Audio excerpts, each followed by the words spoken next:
இருக்கணும்ன்றத அவங்க முடிவு பண்ணிட்டாங்க. ஆனா நம்ம தலைவர் மனசுல ஒரே நம்பிக்கை தான், நம்ம இருக்கோம்ன்ற ஒரே நம்பிக்கை, நம்ம கை கொடுப்போம்ன்ற ஒரே நம்பிக்கை.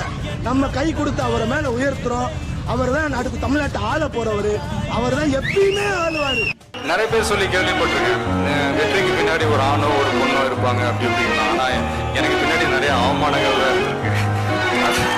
ஆனா கொஞ்சம் கூட கலங்காம ஒவ்வொரு வாய்ப்புக்காகவும் ஒவ்வொரு சூழலுக்காகவும் காத்திருந்து சுத்தி சுழண்டு உழைச்சி மேல வந்தவன் அந்த கூத்தாடி. அப்ப கூட உழைப்பு மட்டும்தாங்க என்னோடது. அதன் மூலமா எனக்கு கிடைச்ச மத்த எல்லாத்துக்கும் காரணம் நான் இல்ல. ஒரு முறைதான் உன்னை பார்த்தால் அது வரமே, நினைத்தால் கண்ணில் கண்ணீர் மழை வருமே.